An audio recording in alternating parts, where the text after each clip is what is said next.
attached, I just leave and go on to the next. I still don't get it. I don't understand. I'm in. I don't know. Second, please, just in case.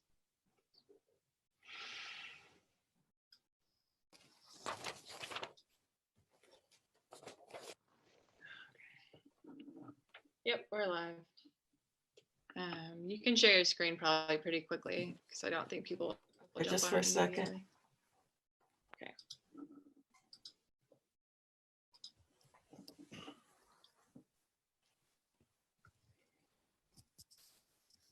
It's beautiful. Okay. Yep. Yep. Oh, what I wanted to do is just the sound. I'm sorry. I could hear it because I knew that piece. There's like You could hear it? Yeah, you can do it again if you want to see. I couldn't hear it. Wow. Okay. Great. Great, great, great. Thank you. All right, Trudy, we should mute ourselves.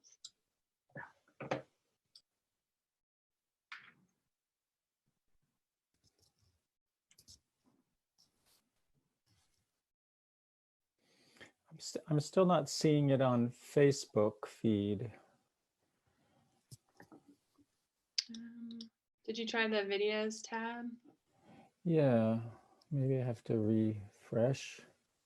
I see it, and if you go to the bottom, it's in all videos. Okay.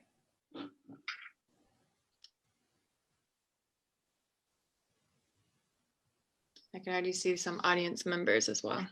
I'm still not seeing it on Facebook feed.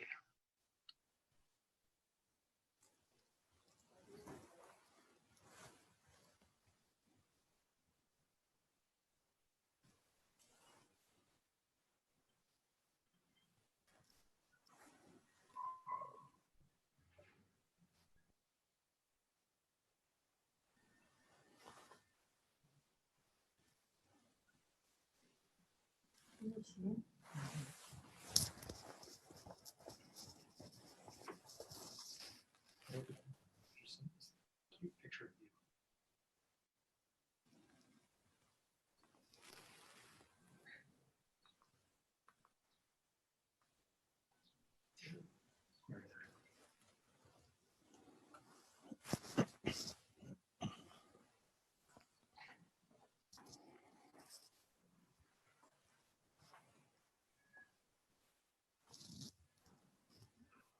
Well, maybe I'll send you more notes for phone.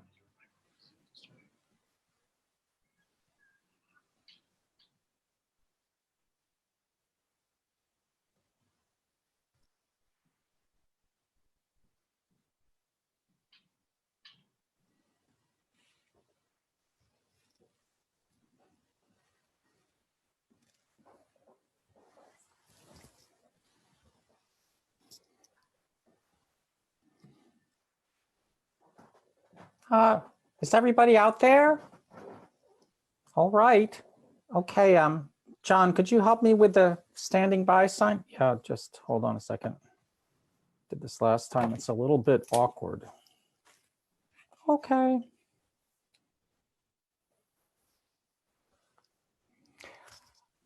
Good evening, ladies and gentlemen, and thank you for joining us on this third night of Isolating Together, Great Small Works Online International Toy Theater Festival, Part 3.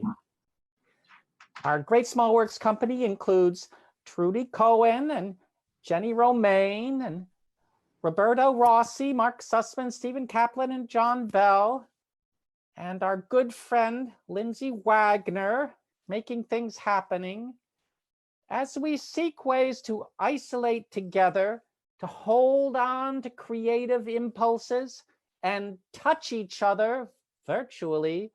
We also want to take a few moments to acknowledge the hardships, the fear, and the losses which our friends and neighbors are experiencing. We wish you all good health and good cheer. And now, here is Great Small Works member, Jenny Romaine.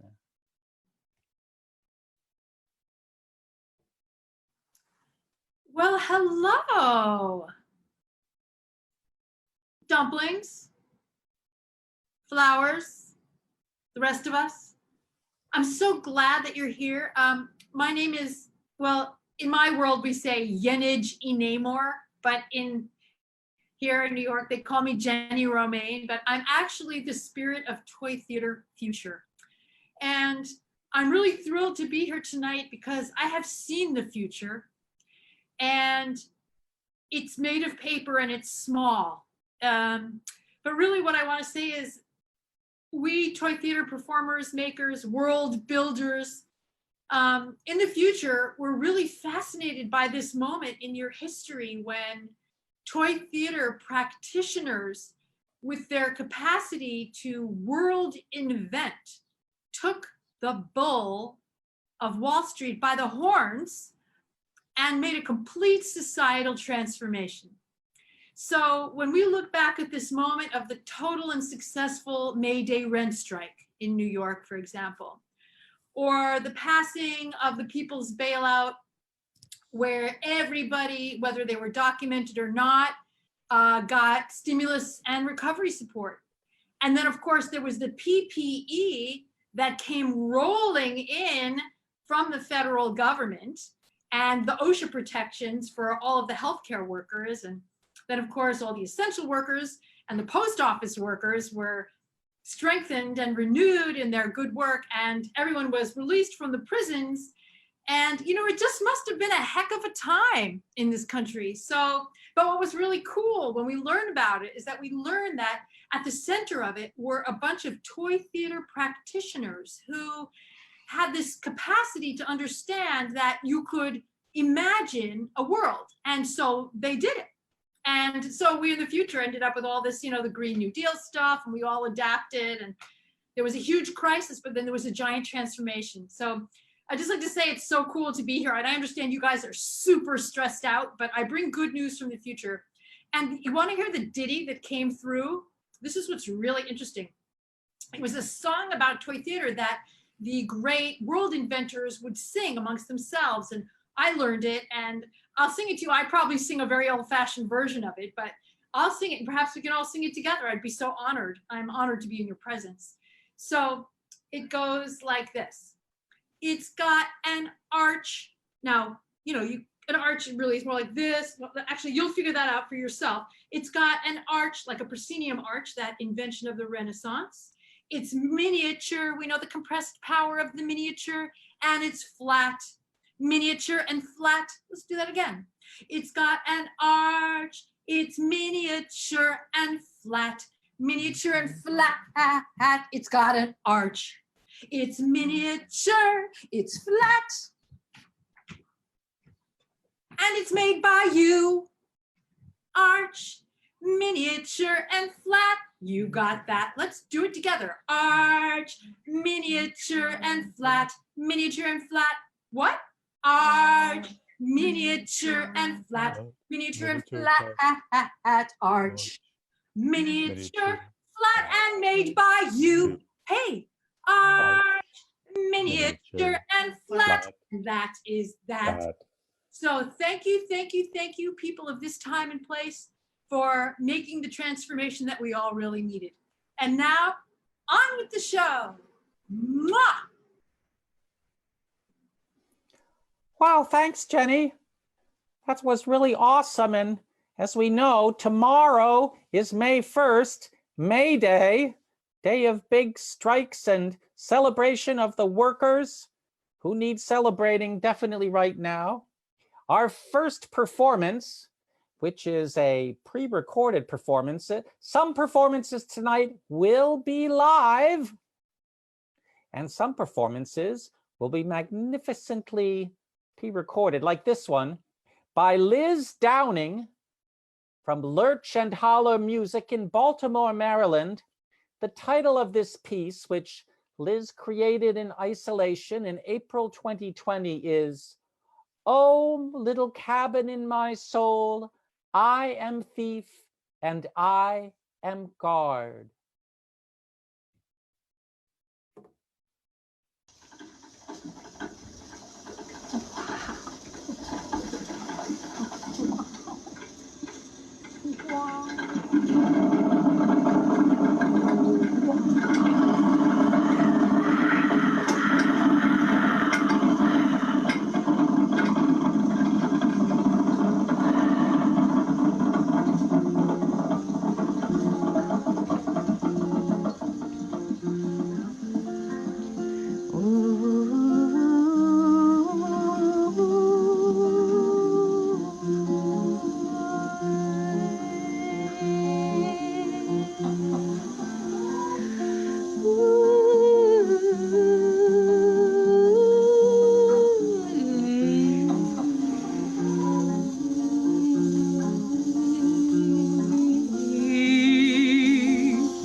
Yeah.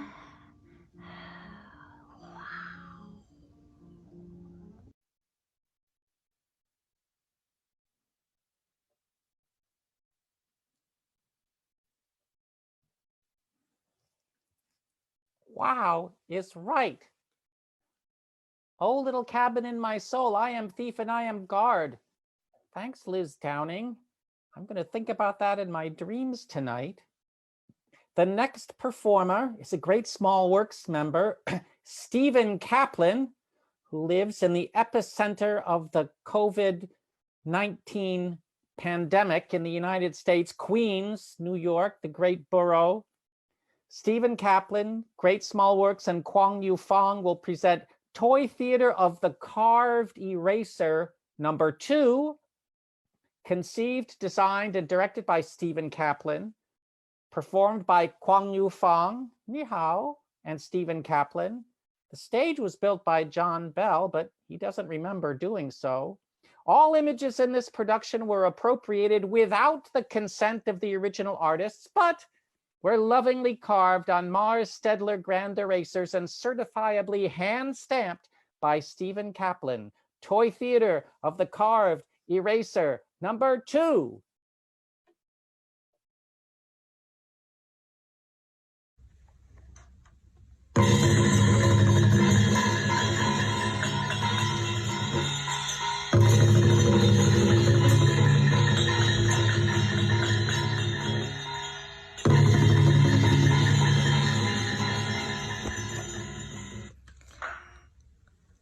Hello, 你好. I'm Punky Poo, the brainchild of a young Taiwanese girl who spent a lot of her childhood watching American TV and fall in love with Lucille Ball.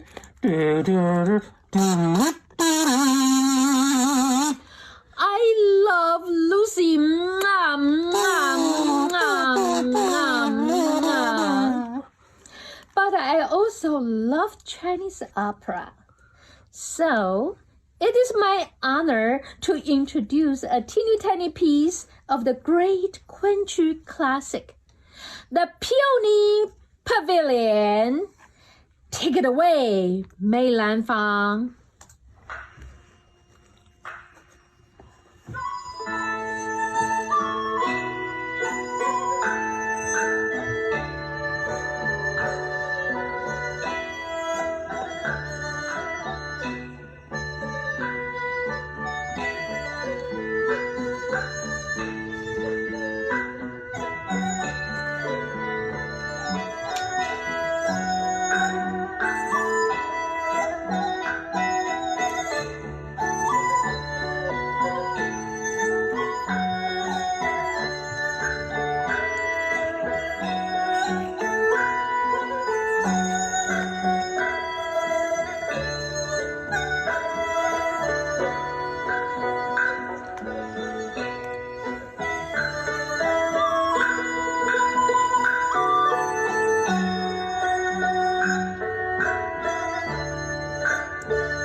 So beautiful.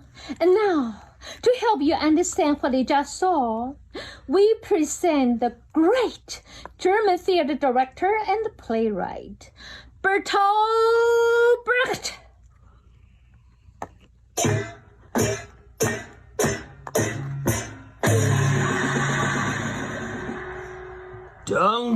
Fräulein Pooh, my principle of alienation effect that you have seen here in the Chinese opera is also found in primitive European theatrical displays, such as toy theater, as is clear from the fact that I, a two-dimensional graphic image of the world-famous German playwright, should not be confused with the actual Bertolt Brecht.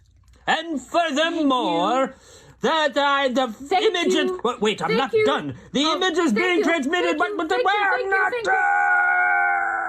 done! Too much information. As my idol Lucy used to say...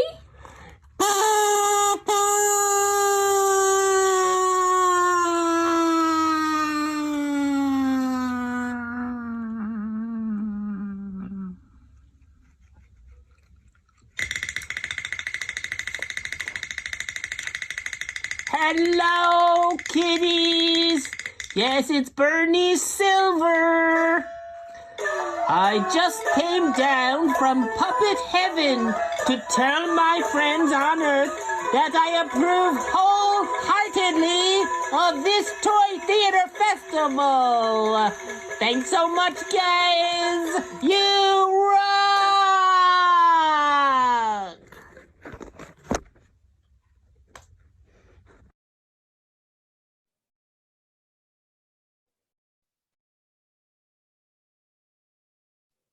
Wow, that was awesome.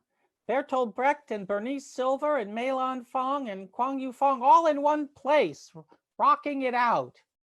I appreciate that a whole lot.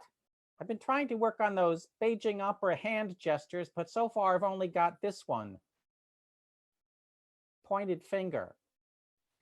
The next performance is from New York City and Illinois, Coal Father Industries.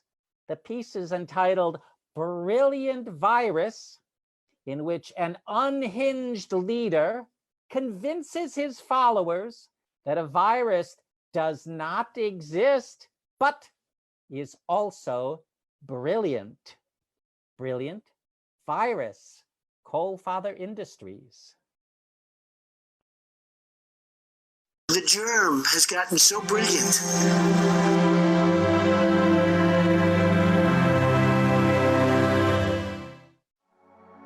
In the year 2020, at the end of the disinformation era, a great pandemic swept through the zip codes. The pandemic was the result of a brilliant virus. The leader of the zip codes possessed vast business concerns and was guided only by himself. The leader spent a great deal of time hoaxing and leaking and declaring conspiracies that the pandemic was a war, or was spilled from a lab, or was nothing more than a cold. The leader claimed he was a medical professional who understood pandemics when, clearly, the leader could not actually read. The leader's followers believed the virus was a hoax and did nothing, allowing the plague to spread quickly. Each day, while not performing his job, the leader demanded that people praise him while recognizing his genius, but also maybe sequester themselves in their own homes, just in case. And so the brilliant virus reshaped the zip codes, demanding much of some and nothing from others. The leader assured the people that the plague could be cured by drinking household cleaners and absorbing radiation. Medical professionals worked exhaustively to save the zip codes, while the leader made jokes, ate fried foods, and stole protective equipment for himself. Many in the zip codes suffered greatly. The leader credited himself for delivering small sums of money to the zip codes, and his supporters cheered. But while the zip codes got very little, the leader stole huge sums for himself and his corrupt friends. The fortunate zip codes worked from home and watched Netflix and complained while hoarding paper products. The less fortunate zip codes suffered and contracted the plague while delivering consumer products to fortunate zip codes. The leader tweeted and spilled at the mouth and demanded praise for his brilliance and non-responsibility. The leader described the virus as very smart, a brilliant enemy, and a genius. The leader's followers continued to believe the plague was a hoax created to destroy the leader, even though many were obese and at grave risk. Eventually, a vaccine was developed, but in the zip codes, everyone stopped wanting to go outside. They all continued gaming and sleeping for many years and were mummified in place. The animals and plants reclaimed the earth. Today, animals visit the human museum and pay what they wish.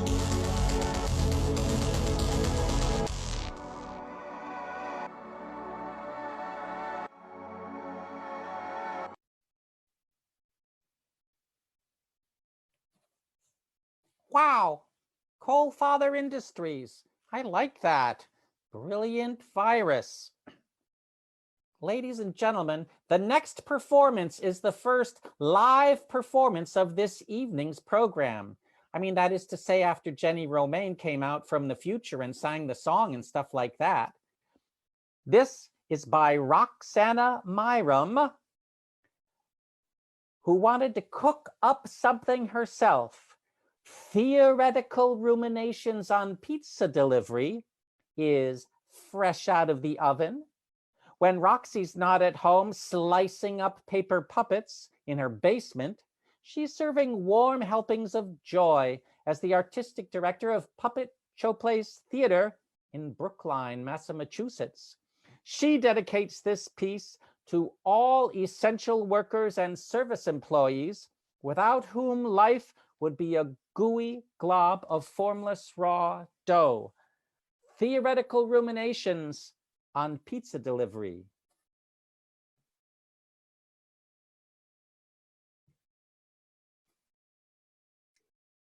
Last week, a man in an N95 mask delivered pizza to my house. Why, in the midst of a global pandemic, is pizza considered essential?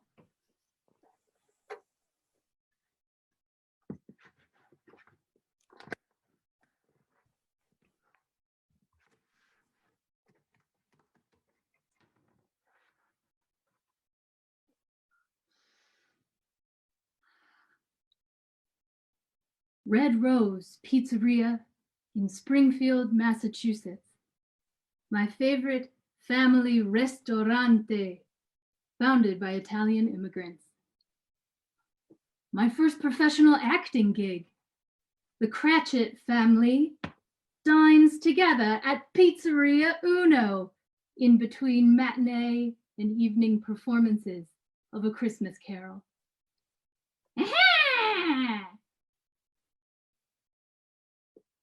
Friday night delivery. My parents keep 3 children fed with Domino's, Little Caesars, as seen on TV. They're in 30 minutes or it's free. Pizza, pizza. Oh. Birthday parties, Chuck E. Cheese, hugs from a mascot mouse mark the celebration of life for my friends every single year. Ah! Pizza is what Kevin McAllister orders in Home Alone. It's showing his independence. It's the first thing I order at the Holyoke Mall in the food court as a teenager.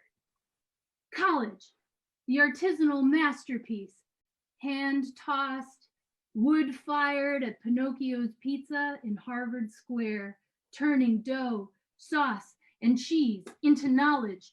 The iconic slice of pepperoni, which I never eat as a lifelong vegetarian, but always imagine like the iconic hands on a watch in a magazine ad, always pointed at 10 and 2. Cowabunga! Crisis after crisis, bad guys take over, germs come, and we come together like a team of superheroes named after Renaissance painters. And now our puppet theater Best of Boston birthday parties, pizza and puppetry every weekend for 10 years, now closed for business until who knows when. Ding dong! A man in a mask stands at my door. He leaves the boxes on the stoop, and I reach out to give him a tip, and there we are, reaching where in America, ritual and consumption are conflated, but trying to connect in disaster, and he delivers more than he will ever know.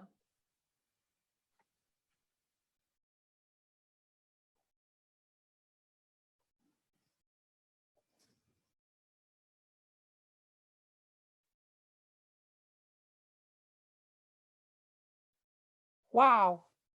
Thanks, Roxy, for that live performance, which we all enjoyed. An autobiographical pizza story. That was amazing. Roxy's performance is now followed by an international edition from Papier Théâtre Company from France, which specializes, as you can imagine, in paper theater. The show is entitled Black and White, and the text is inspired by Roberto Piumini's Mathieu and his grandfather. The director is the great Narges Majd, and the manipulators are Alain Lecoq, another great one, and Narges Majd. Okay, take it away. Thank you very much.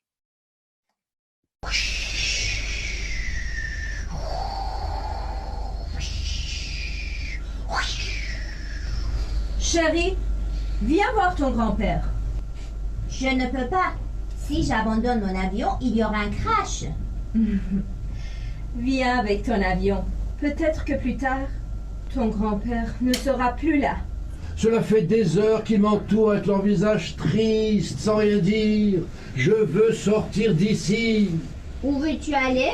Dehors. Je veux prendre un peu d'air. Je viens avec toi. Qu'est-ce qu'il est beau. Il est très noir. Où va-t-il? Je ne sais pas. Tu veux qu'on aille voir? Écoutez-moi bien. Je vous envoie 2 formulaires que vous allez remplir immédiatement et que vous me rendrez dès que je vous le dirai.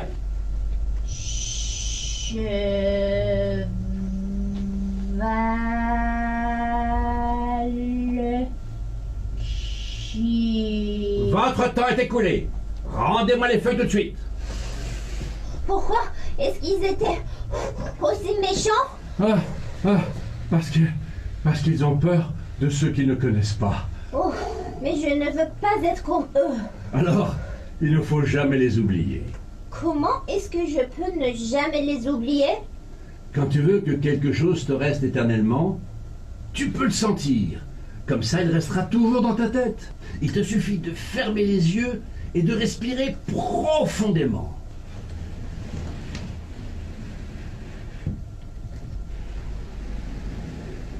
Papy? Oui. Tu n'as pas changé de taille? Nous avons vu un cheval venir par ici et nous l'avons suivi. Ah oui, la licorne avec les sabots dorés.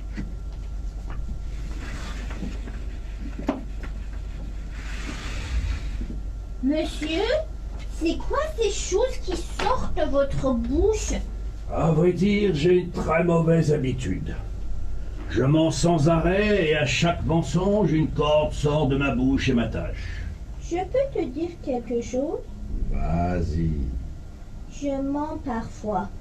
Qu'est-ce que je dois faire si je me trouve attachée ou bloquée? Je pense qu'il est plus facile de ne pas mentir que d'avoir à se libérer après. Cette fois-ci, je suis sûre, papy. Tu es devenu plus petit. Ah bon? Oui. Ça peut arriver. Regarde.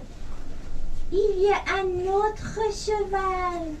Un chocolat chaud, s'il vous plaît. Je peux te le préparer avec du lait de vache, du lait de brebis, du lait de chèvre, du lait de zèbre, du lait de girafe ou du lait de baleine. Du lait de girafe, s'il vous plaît.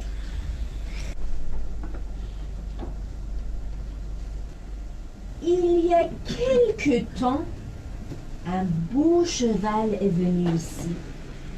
Quand j'ai commencé à l'étrier, il n'a pas voulu. Au secours!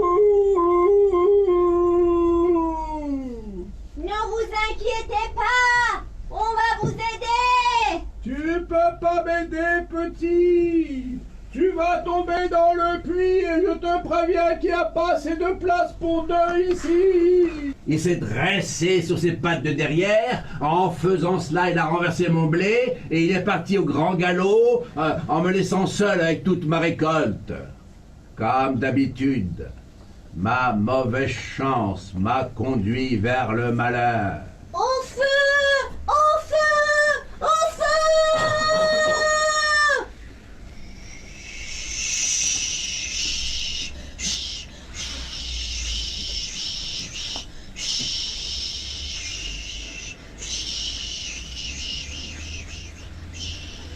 Vous êtes des porte-malheurs. J'étais heureux avant que vous veniez ici. Mais il a sans arrêt des problèmes. Oui, mais il préfère penser que c'est la faute des autres et continuer à ne pas réfléchir. Papy, le cheval blanc, il est très proche de nous. Cache-toi. Regarde, il est noir de l'autre côté. C'est le même. Il nous aime bien. Il veut qu'on monte sur son dos. Mais tu es devenu trop petit, papy. Tu vas tomber. Alors mets-moi dans ta poche, comme ça je ne tomberai pas. Tu es en train de disparaître. Qu'est-ce que je dois faire?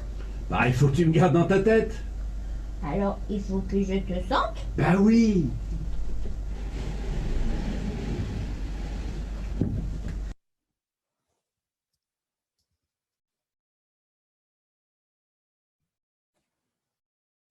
Wow.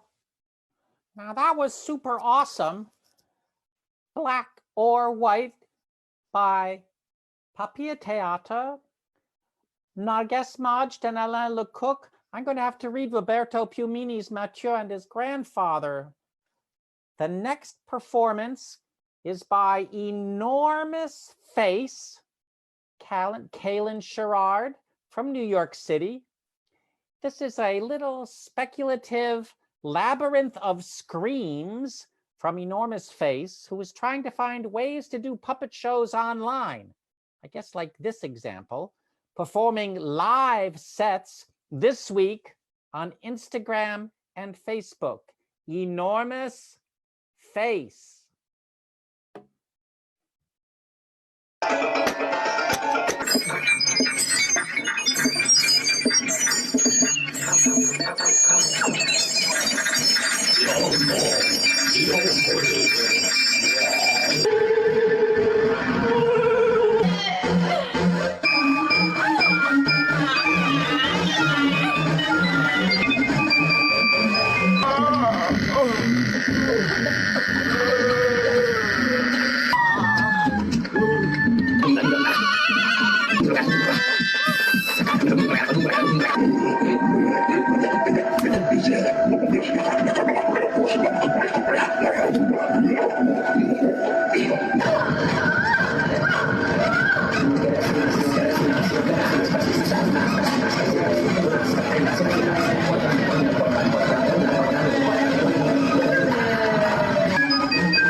Wow, that was a sudden ending to that.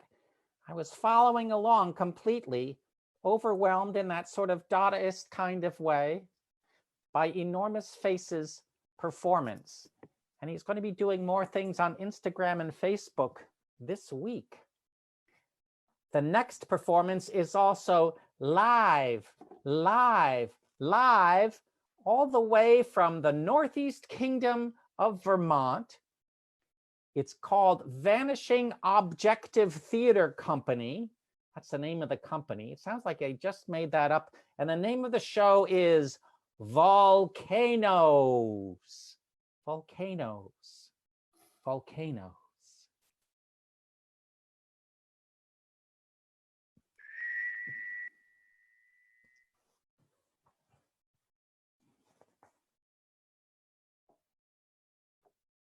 Most of the volcanoes in the world are composite or stratovolcanoes.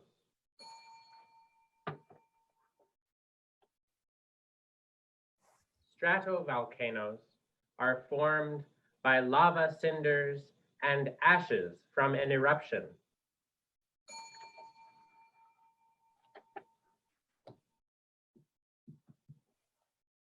During an eruption, ashes and cinders fall to the ground.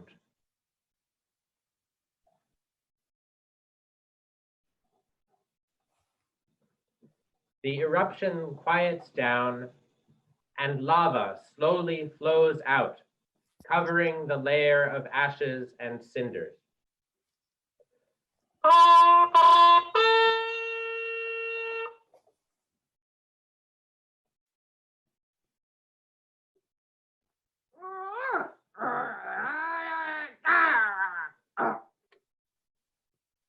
Further eruptions add more layers of ashes and cinders, followed by more layers of lava.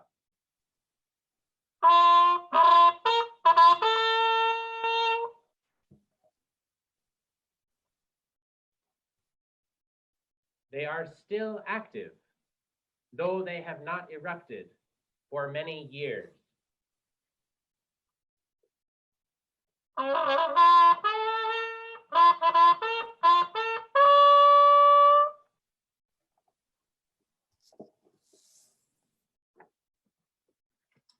The fourth kind of volcano is a dome volcano.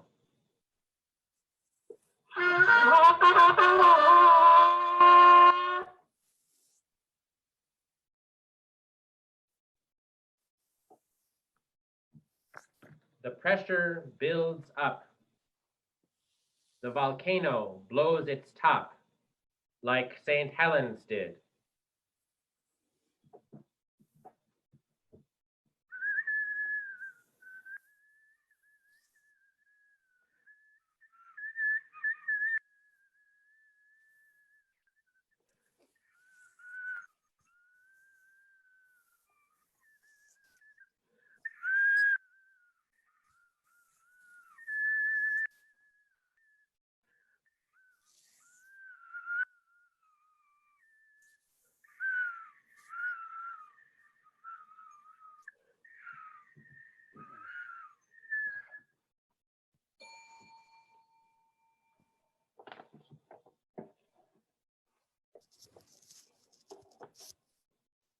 There are many very old volcanoes that no longer erupt.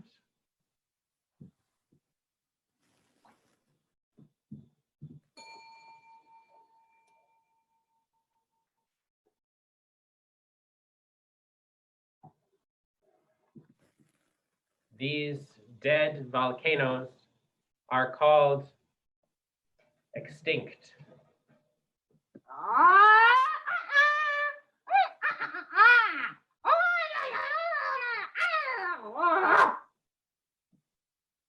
After a volcano erupts, everything is buried under lava or ashes.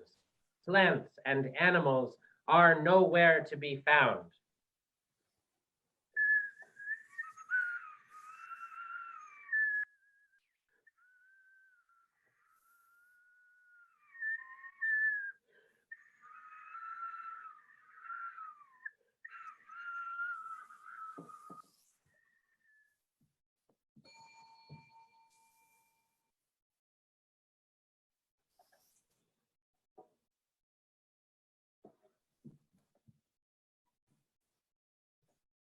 But in a few short months, life renews itself.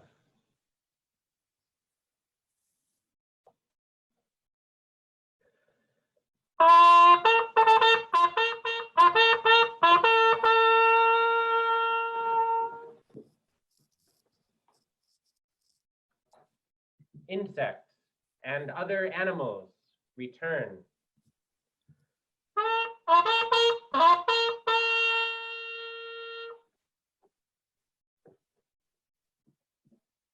Volcanoes do not just destroy.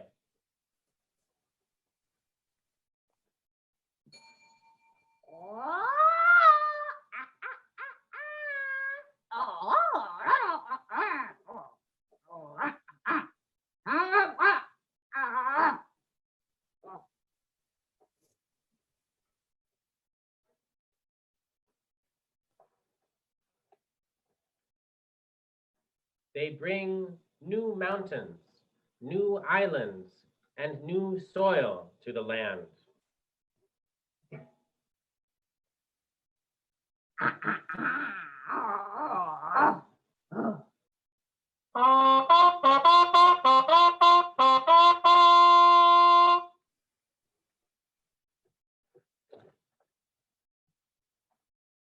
Many good things can come from the fiery explosions of volcanoes.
Volcanoes. I found that strangely calming. I love the last part too. Well, that was from Northern Vermont, and it was live. Our friends from Northern Vermont making toy theater in their spare time. Our next performance comes from Seattle, Washington. It is by Sue Truman, a toy theater professional in a way, supporter. These are 3 short videos, 3, count them 3, from the Cranking in Place series. She's also doing a lot of crankies from her Cranky Factory website. Check out her Cranky Factory website if you're interested in crankies. Sue Truman, Cranking in Place.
Uh-oh.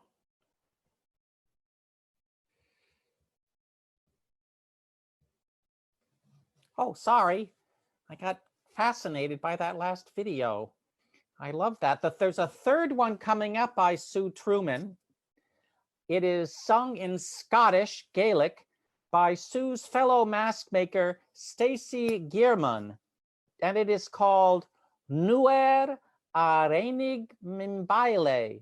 But I don't speak Gaelic, so I didn't pronounce that right. That means when I got to the village. And the translation of the lyrics goes thusly. When I got to the village, there was no merriment or music there. The women were sewing and the maidens were sorrowful.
Awesome, I say. Awesome. Really nice masks. I'd like one of those masks for myself if I had a chance. Thank you, Sue Truman. The next performance is by 13 Pratt Theater Company from Boston, Massachusetts, which is right nearby where I am. The 13 Pratt Theater Company is a group of roommates who, after 7 weeks, must be getting to know each other really well. Rainier Pearl Stiles, Nick Chieffo, and Riley Fox Hillier, panicking about the current situation and making cheap art to soothe and comfort the existential dread, which we all feel from time to time. Their other interests include, but are not limited to, baking, sleeping, playing foursquare, and homemade limoncello. Their other productions, they're being very productive during the quarantine, include A Midsummer Night's Sock and Antony Toot Toot. This is the 13 Pratt Theater Company's Quarantine Kitchen, the Musical.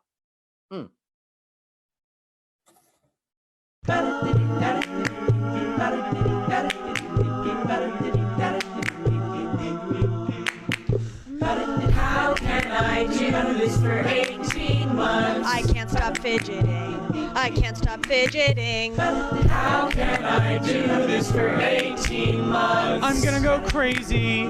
I really will. All right.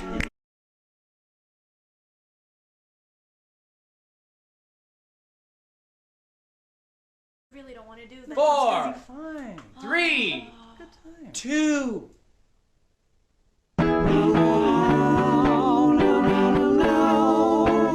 It's time to cook at 13 Pratt. Hey, what's up, everybody? Thanks so much for tuning in to this week's episode of It's Time to Cook at 13 Pratt, the only cooking show that takes place in a living room with a hot plate. Because we're still a few weeks into the quarantine, we're not able to get anybody in, but we have a very special and reoccurring guest, my friend and roommate, Rainier. I told you I didn't want to do this Rainier, again. how you doing today? I'm fine, I swear I'm holding up.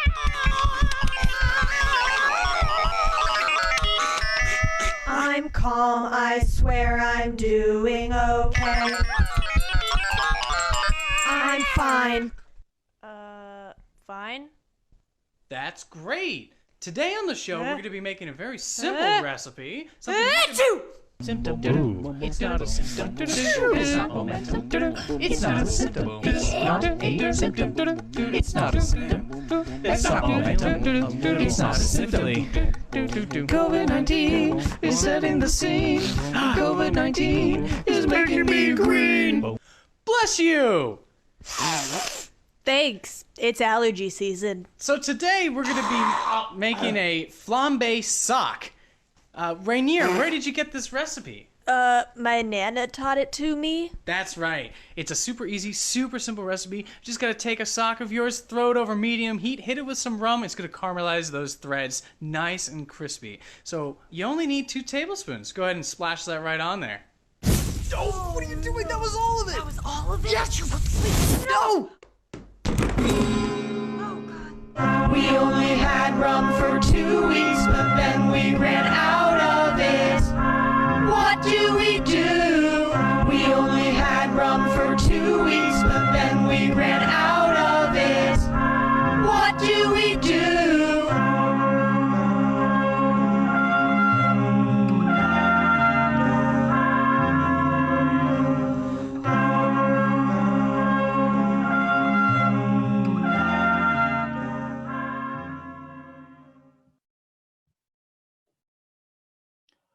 Wow. I would love to rush over right now to 13 Pratt Theater Company and see what else the heck they're doing there. They seem to have found a variety of creative ways of dealing with a very challenging situation, which I like. Plus, the cheap art poster on the wall of the living room. Amazing. I gotta take a break for a while, so I wanted to call in my friend, MC Mr. Mustache. It's not really my name, but I'll step in here. I wanted to show you this presentation, this thought, this feeling that we came up with. It's nothing just paper, and still it is the whole world. Kind of brings it all together. Now, we'd like to have a word from Great Small Works, Stephen Kaplan. Stephen Kaplan. Hey, nice to see you all, the toy theater aficionados of the universe. Back here, I came back after Chinese Theater Works Toy Theater of the Carved Eraser. Thank you, Kwang Yu. Thank you, Bernice. Thank you, Bertolt, Lucy. And thanks, of course, to all my Great Small Works colleagues and all those folks out there. I came here, though, specifically not to talk about two-dimensionality, which I am, but to talk about a future event in Great Small Works performing history, our next spaghetti dinner, which we will be presenting in partnership with Fihai Ma Fihai, our special production, Jews, Muslims, Theirs, Oh My. It's going to be a digital Ramadan, real classic communal fashion, digital toy theater, spaghetti dinner event on May 21st. So please mark that on your calendar. We hope you can be there for that. And now I will pass the digital baton to Mark Sussman. Yay!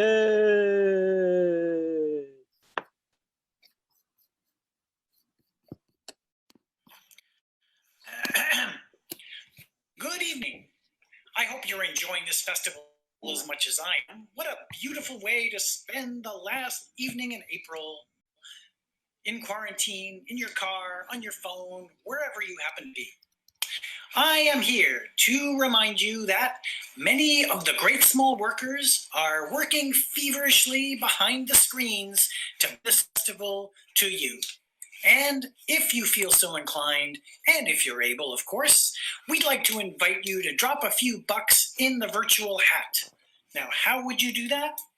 By going here, greatsmallworks.org/donate. That's greatsmallworks.org/donate. Got it? Okay. Thank you. And now I'm very happy to announce the next act. Alex and Olmsted, an internationally acclaimed puppet theater from Tacoma Park, Maryland. This past season, they performed at the Festival of Wonder in Denmark, the Center for Puppetry Arts in Atlanta, and the Ballard Institute and Museum in Connecticut. They are honored to be part of the Great Small Works Festival, and they are proud to present the world premiere of their new piece, Morning Call. Alex and Olmsted.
Mom! Come on, I'm hungry.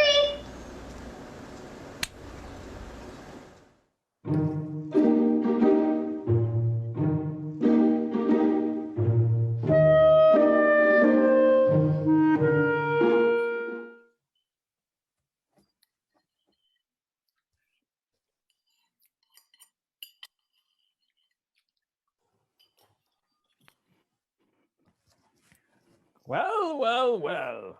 Oh, well, well. Mark Sussman, I think you have to take away your image. Perhaps. Ah, there we go. I'll never look at pea soup in the same way, I don't think. Ladies and gentlemen, it's a big pleasure for us, collectively speaking, to bring you work again from across the Atlantic Ocean, this time in Wipperfürth, Germany. Peter Schauerte-Luca, one of the master toy theater makers and performers of all of Deutschland, from the Burgtheater in Fachwerkhaus, which I believe is oh no, it's not a big castle, from Wipperfürth, which is a small town in the Bergisches Land, which is east of Cologne, if you know what I mean. So here we have, ladies and gentlemen, a toy theater production from Peter Schauerter-Luca.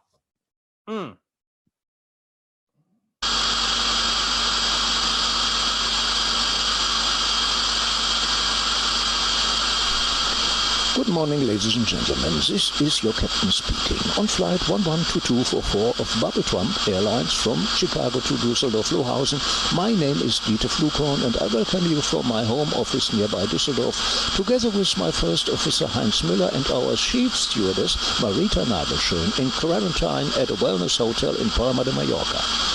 Your flight time is expected to be 8 hours, 21 minutes and 12 seconds. You have just taken off and the weather here in Rhineland is pleasant. The weather in Chicago was swelteringly hot and rare thunderstorms can be expected. Ladies and gentlemen, unfortunately the airline had to reduce the crew. Meals, a candy bar and a Tetra Pak of orange juice can be found in the hamster seat pockets in front of you, as well as 30 sheets of toilet paper with cheerful picture stories for accompanying children. We point out that this flight is a no-smoking flight and wish you a virus-free journey. 6 hours, 24 minutes and 2 seconds later. Ladies and gentlemen, this is Captain speaking. The state government has closed Düsseldorf-Lohausen Airport. The airspace of the surrounding airports are very heavily loaded. I am now taking a walk with my German Shepherd, Waldemar, and I hope to have received good news for you afterwards. 2 hours later. Ladies and gentlemen, this is Captain speaking. The flight control center pushed our flight south. The airports of Switzerland, Austria and France are closed. Since the fuel is only enough for 10 minutes, you will now land in Milan. Face masks are not available. We must ask you to punch 2 viewing holes in the vomit bags under your seat and pull them over your head for your safety. 8 minutes and 20 seconds later. Ladies and gentlemen, this is Captain speaking. Welcome to Milan. The weather, drizzle, 22 degrees. Public life and all means of transport have come to a standstill. We recommend that travelers continue on the old pilgrimage route across the Alps. The possibility of high passes can be found in the daily press. Captain Flughorn and his crew wish you a good stay and hope to see you again on board of one aircraft from Trouble Bubble Trump Airlines.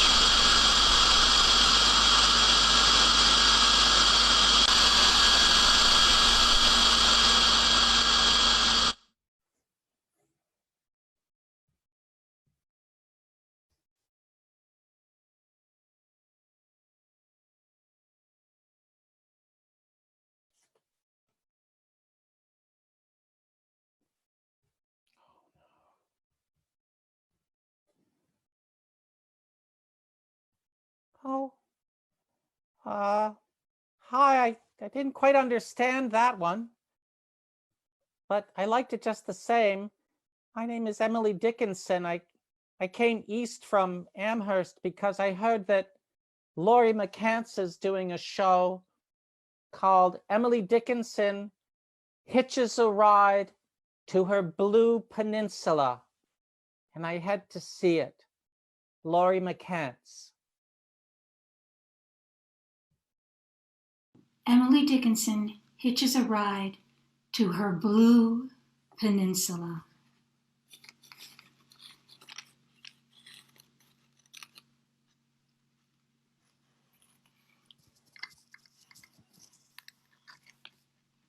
Poem by Emily Dickinson. Paintings by Robert McCormick. Music by Sergei Prokofiev. Pianist Florian Nowak. Scenography by Laurie McCants.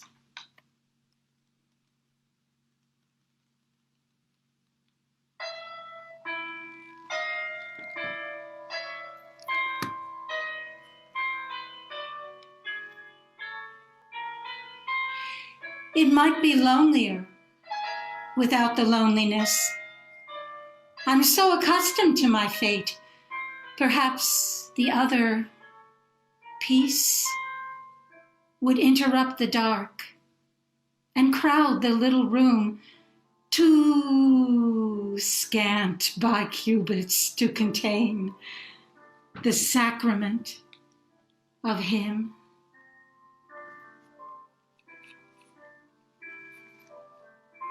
I am not used to hope. It might intrude upon. Its sweet parade blasphemed the place ordained to suffering.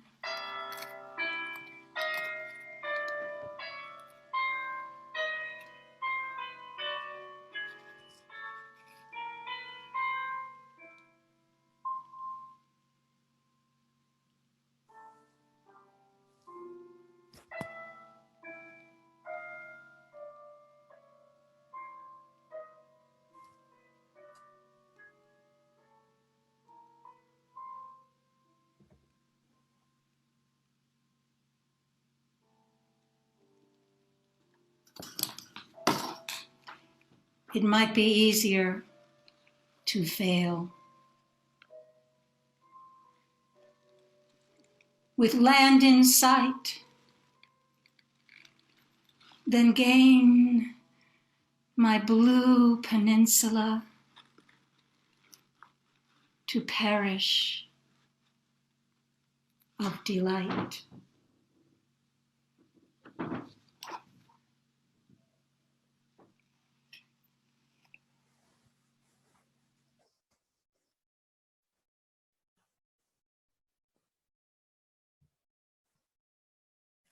Well, well, well. I love that interpretation of Emily Dickinson by Laurie McCants. The next performance is a live performance, a live performance, a live performance. 4 illustrations of how a new idea strikes a person who is not prepared for it. A tribute to Daniil Harms, the great Russian artist, by Elliot Cardinaux from Western Massachusetts and Katya Popova from Somerville. Now, Daniil Harms, born in 1905, died in 1942, was a Russian avant-garde poet, writer, and dramatist whose humor and absurdist experimental prose inspired Elliot and Katya to bring life to one of his short stories. Here it comes.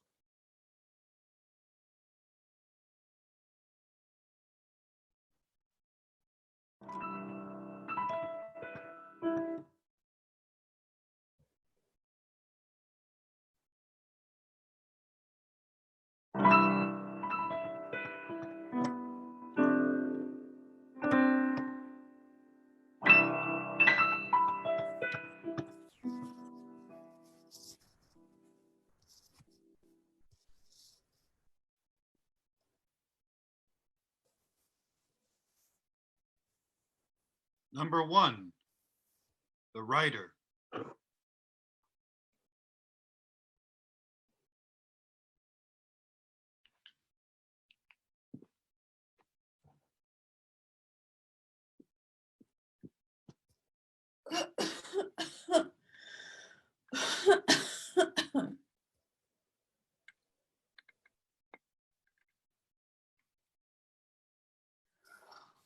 I am the writer.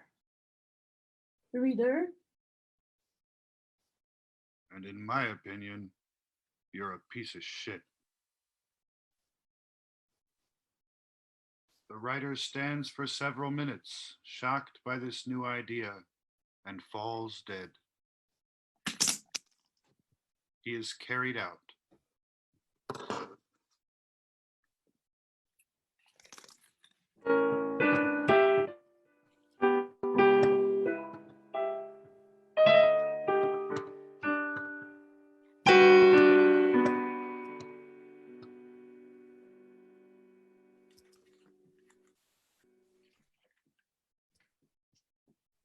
Number 2, the artist.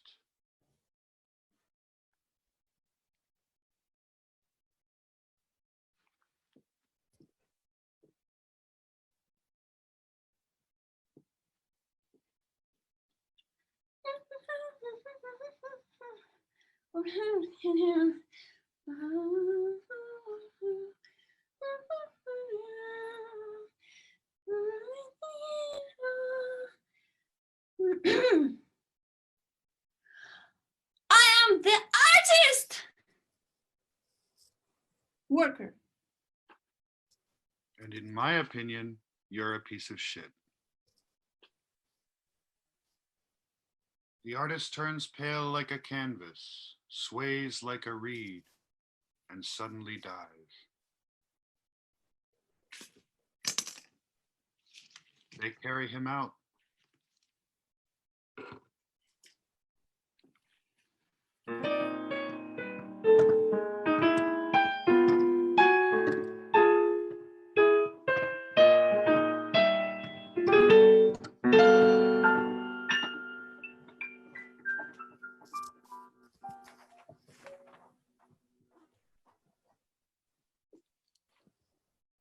Number 3, the composer.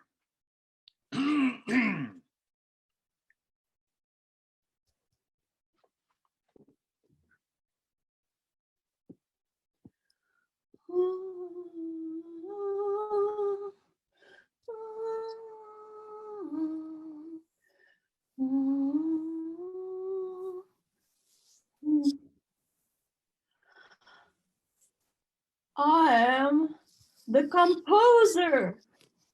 Vanya Rubliov. And in my opinion, you're a piece of shit. The composer, breathing heavily, slumps down. He is carried out immediately.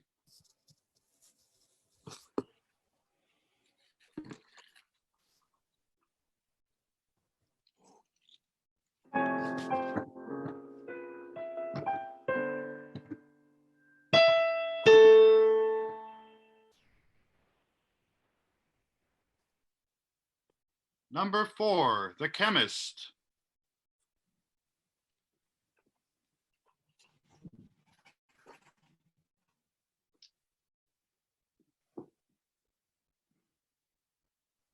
I am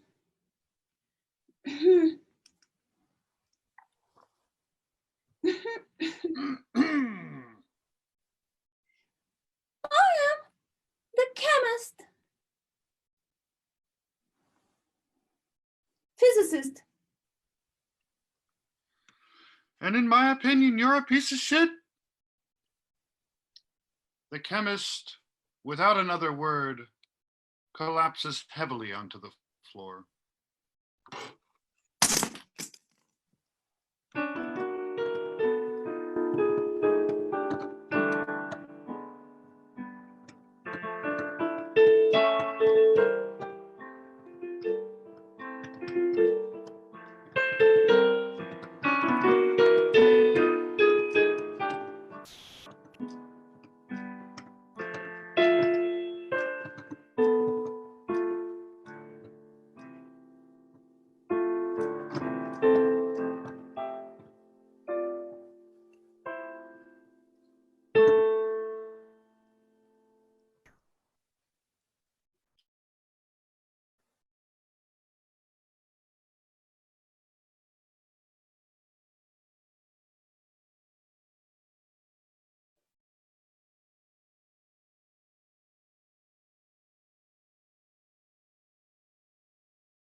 Well, where are you going to see a toy theater show based on the work of Daniil Harms? I ask you. Right here, probably.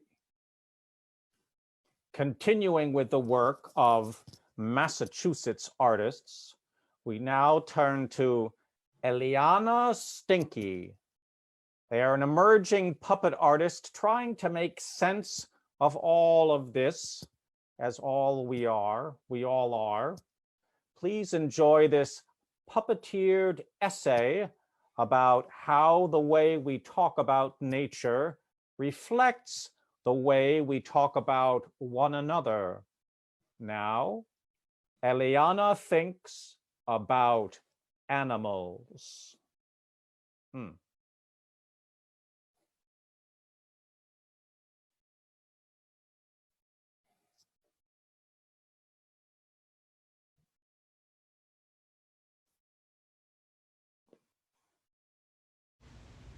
It started with this. My cat saved my life. Reached me at the start of my 23rd year, mid-cancer treatment, and by learning to love me after all his pain, showed me to continue clawing through each day as well. No, wait. It started with this. Watching humans marvel at orangutans in cement homes behind glass for 2 hours. In my school essay, I wrote about how we search for ourselves in everything without treating those things as equal to ourselves. No, actually, I'm sorry. It started with this.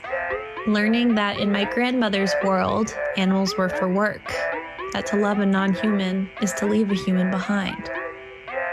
And then a pandemic happened, and my thoughts keep returning to the animals.